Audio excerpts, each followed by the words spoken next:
And guys, Mike here. I'm going to just do a portfolio review from 2022, the annual review, and now that quarter one's over, so I'll just do a quick update on that.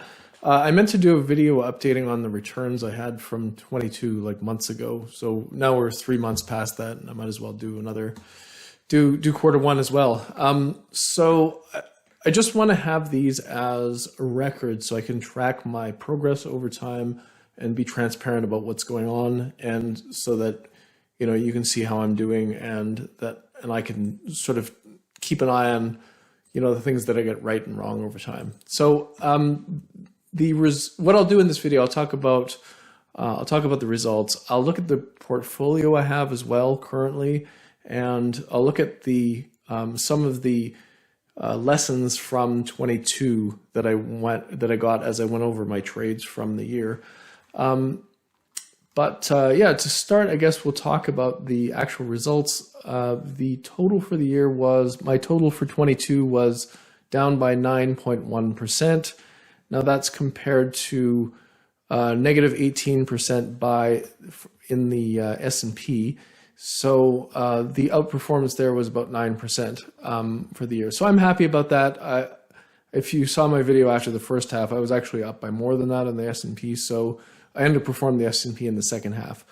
Now, 1 year of results, I think we all know that there's, anything can happen in a year, right? So I'm not putting a huge amount of stock in the results so far, but I'll keep going and we'll take a look over 5 years and see if I can actually continue to beat the market for that period, or if I'm, just end up with, the normal results where you lose by a few percent to the market over time. So that's how I did last year. After quarter one, the results were a bit better. I was up by 20.1% in the first quarter, compared to S&P. It looks like it was up 6.6%. So there was more of a beat there, and I'll go into some of the details of why that is.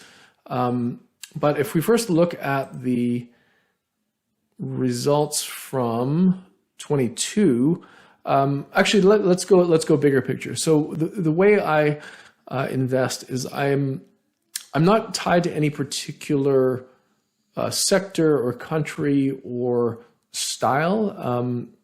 I've been reading Nick Sleep's letters, and he talks about in Nomad they could invest in whatever they want, right? And he said that's an advantage for them because other funds have sort of constraints built in with the geography or the types of investments they can make or the size of the companies they can invest in. And he says it's a big advantage to have as broad a sort of funnel as you can. And for me, I think that has helped. So basically what I do is I look in the part of the market where I think that's hated, right? As Burry says, I look in the trash heap, right? So in 2021, you couldn't really buy good quality companies at a good price because everything was getting bid up to the moon. So in 2021, in the trash heap was companies like Teva, kind of these really boring value companies. Oil and gas was in the toilet. And so I think I had 40% of my money in oil and gas or something in 2021 coming out of 2020. And so I had a lot of these kind of like low growth value plays or cyclicals and stuff like that. And that's what the market was giving me in 2021. 2022 was different. This is maybe one of the best buying years I've seen in a long time. There was a lot of good companies that were reasonably priced. Some were cheap.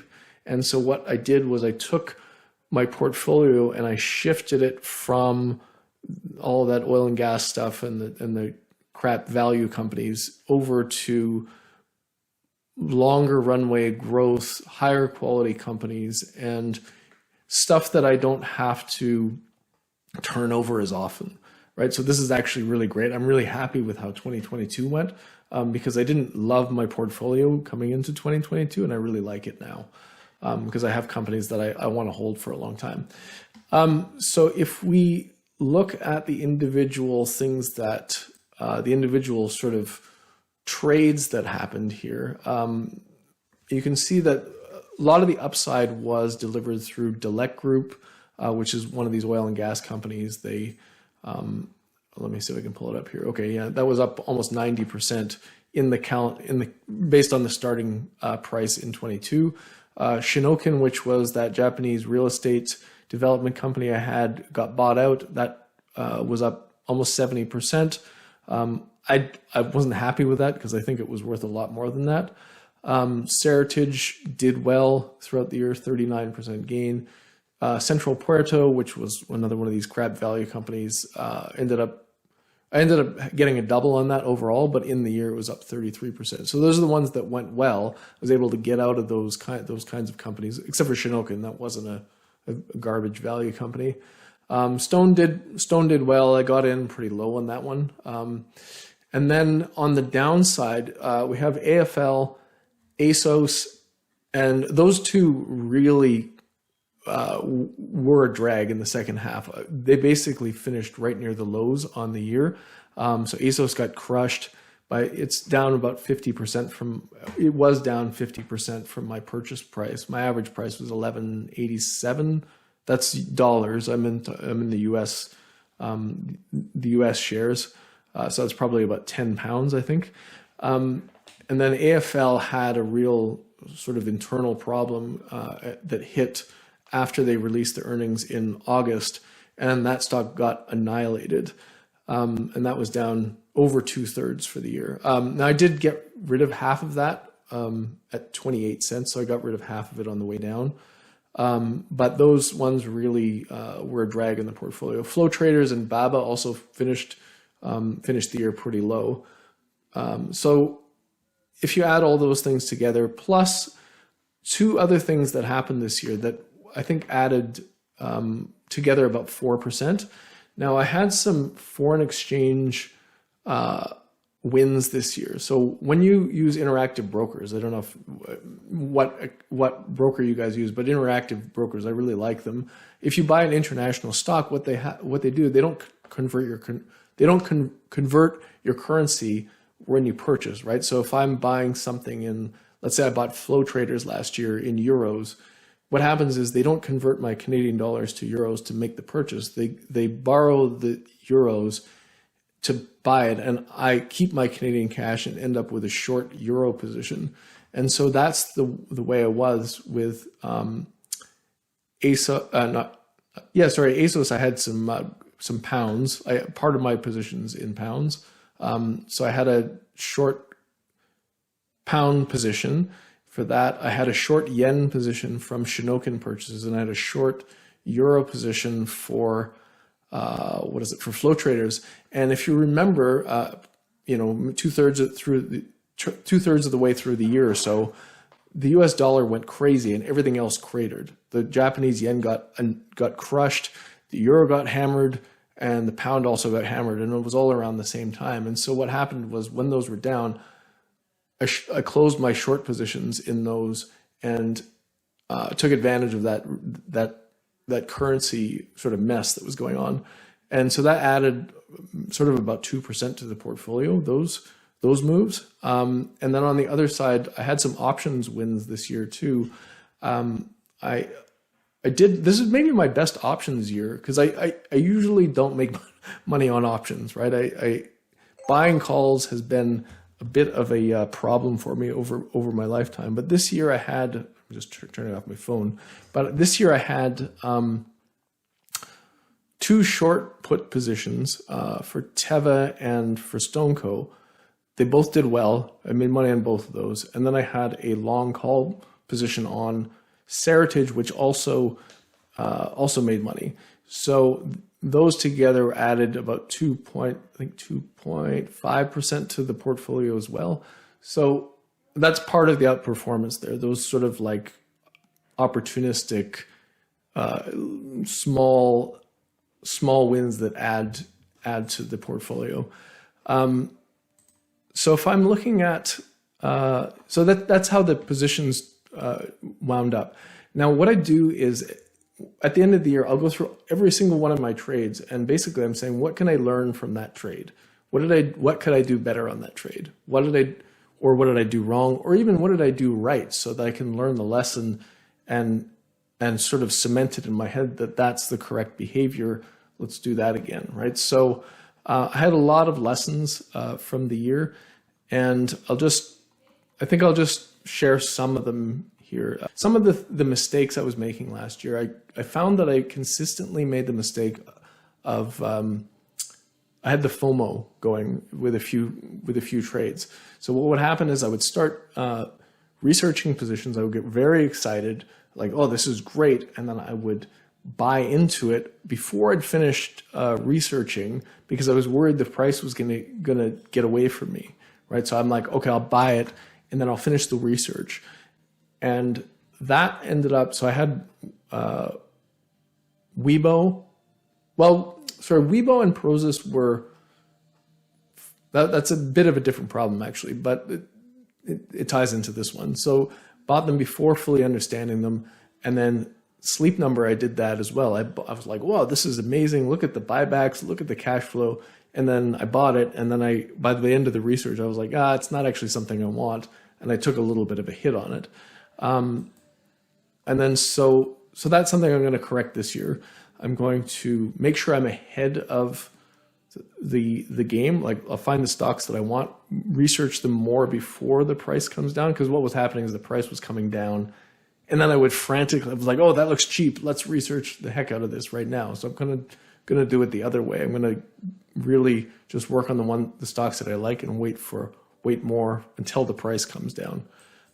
So that's one of the things I'm gonna change. And I did realize I spent far too much time on macro and technical analysis. Now, I think that stuff did make me money last year. Like, I went pretty heavy into cash at the beginning of the year when Jay Powell said he was going to start raising interest rate, because that's a red flag, right? That is an absolute red flag. You know that interest rates starting to go up, and they said they were going to go way up, right? And that was like a big, obvious message from the Fed that you want to be out of any kind of like long duration assets, or any assets for that matter, right? So that did make me money, but I did spend too much time on that stuff. So I'm going to reduce the time I spend thinking about stuff that mostly macro is useless. That's what I think. But sometimes you get a big signal like that becomes really valuable. So I think that's sort of the lessons. If I touch back on Weibo and Prozis, like, it wasn't a matter of FOMO, but I think I just didn't understand those well enough. And I said that in the videos when I sold them. I said I got in and I just want to understand the stuff that I own better than I understood those. Like, it was a very surface level understanding. So that lesson was learned within the year, and I think that I have a better understanding of what I own now, and I've gone deeper into it.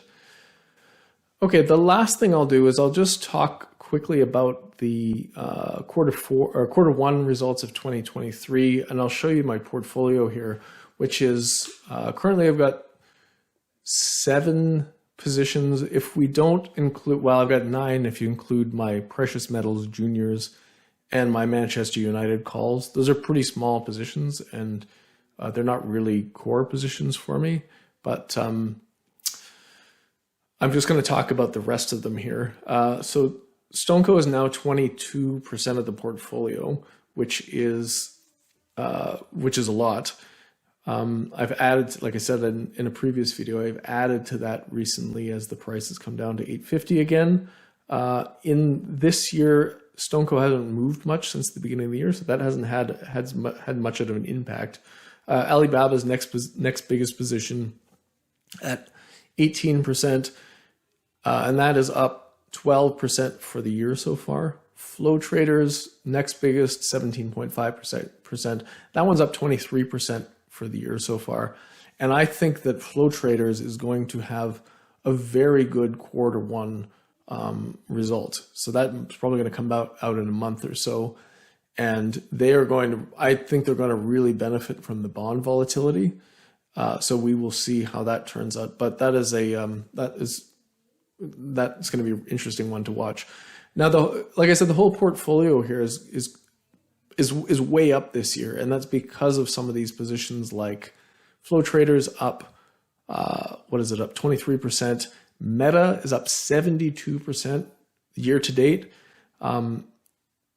As everyone, you know, what, 3-4 months ago, people were like, Zuckerberg's an idiot, he's burning everything down. And then like 3 months later, everybody loves the stock again. And it's just like, it just goes to show how ridiculous market sentiment can be, and how you can really take advantage of the stupidity of the short-term market thinking sometimes. So that one is up a lot. That's had a big impact. ASOS is up 56% for the year so far. And that's partially because it ended the year like on the lows. Like I said, I took a huge hit on it last year, and now it's come back. So that's just really volatile, that stock. And then AFL's come back to some extent too.